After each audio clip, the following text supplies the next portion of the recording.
Yeah, hello guys. So in this video, in our previous video, we were discussed about the concept of valuation of share, that what all the needs are there to value the share and what all the factors are there which can affect the valuation of share.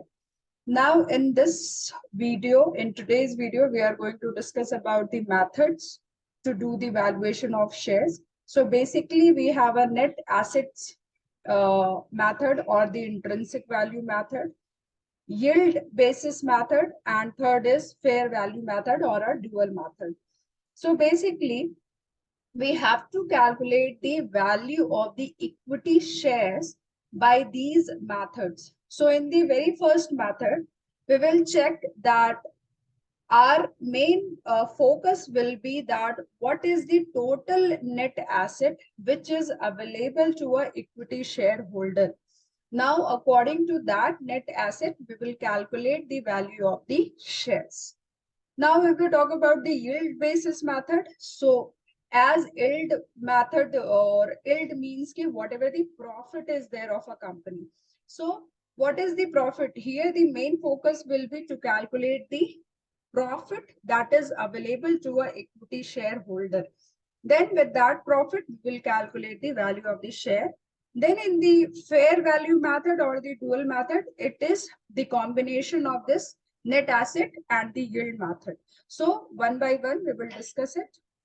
So when we talk about the net asset method, so as its name suggests, whatever the total assets are there, from there, if we are going to deduct the external liabilities here means excluding your owner's capital.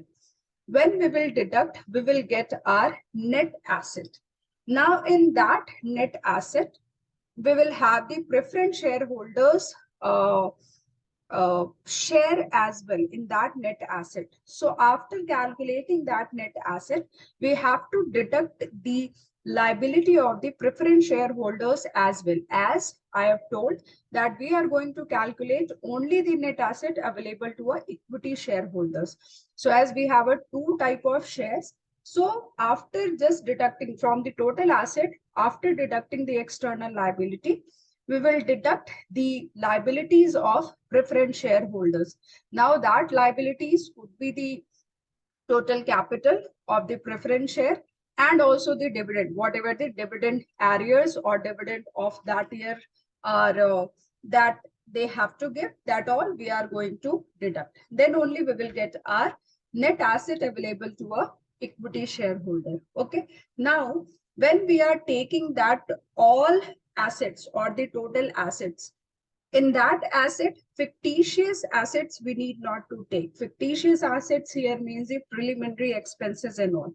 That we need not to take. And when we are taking the assets, we have to take on a market value, not on a book value. Okay, so these are the conditions there while we are calculating the net asset available to an equity shareholder.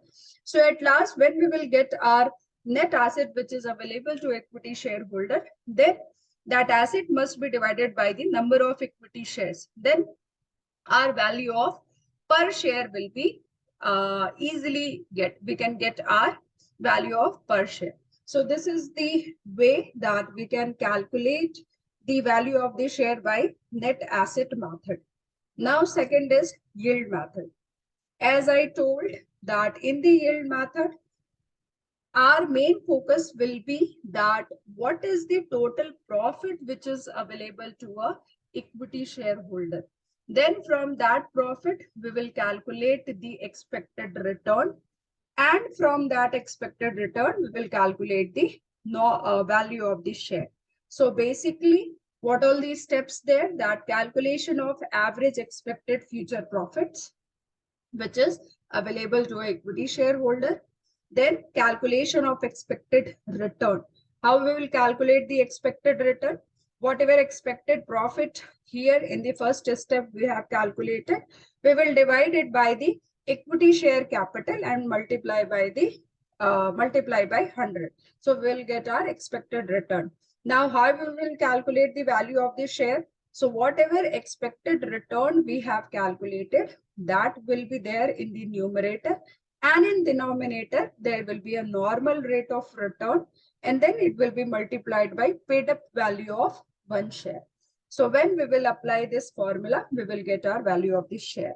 Now with the help of an example, I am telling you. So here our focus is what? To calculate first what is the net profit available to a equity shareholders. Okay. So out of the total profit, we have to check that what all the liabilities are there. As we know that equity shareholder, after paying all the liabilities, whatever the profit will be there, they used to share that profit. So first we will check that what all the liabilities are there, what all the profit and loss appropriations are there. After doing all this, what the profit is coming, okay, which will be there for the equity shareholders. Okay, just say example, 2000 preference shareholders, preference shares are there of 100 each of 2 lakh rupees. 9% is the dividend rate. 5,000 equity shares are there of 10 each. 8 per share is your paid up value, and total is 4 lakh equity share capital. Expected profit per year before tax is here 2 lakh 18,000. So before tax, before any reserves, this profit is. So first we have to deduct all that appropriations. Then rate of tax is given there 40%. Transfer to general reserve is given there 20% of the profit. Okay. Then normal rate of earnings is 15%. So as I told, first we will take okay, what is the total profit there. So total profit is here 2 lakh 18,000, but before deducting any of the liability. So in that, first we will deduct the tax. So 40% is given there. So we will calculate what is the 40% of 2 lakh 18,000. We will deduct it. Then that will be profit after tax. Now in that profit after tax, we have to, the equity shareholders have to keep some percentage of that profit in a reserve. So that percentage is given here, that 20% of the profit after tax must be transferred to reserve. So 20% we will calculate. Now we have a profit after tax and transfer to a general reserve. Okay. Now, as we know that now we want a profit which is available to a equity shareholders. So before equity shareholder, we have to give first preference to a preference shareholder. So here, out of that profit, we have to give a 9% of the dividend to the preference shareholder. So we will give on 2 lakh, as 2 lakh is the preference share capital.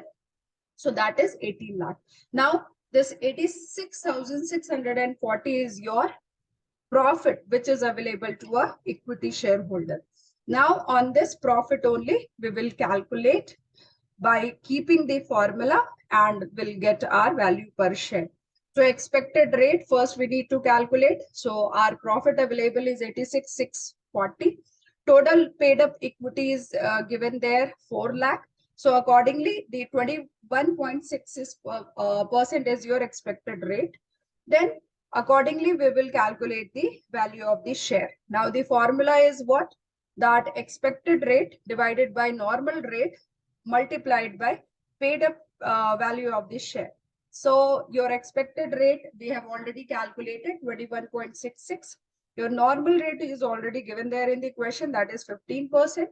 And paid up value of the share is also given there in the question, that is 8 rupees. Out of the total 10 rupees face value, 8 is the paid up. So accordingly, now we will get our answer, that is 11.55. Okay, so this is the updated value of the equity shares. So like this, we will calculate in the yield method. Now, as I told, that fair value method is what? It is a combination of both the method, that is net asset and the yield method. Only by taking the average of net asset and the yield method, we will get our fair value of the share. Okay.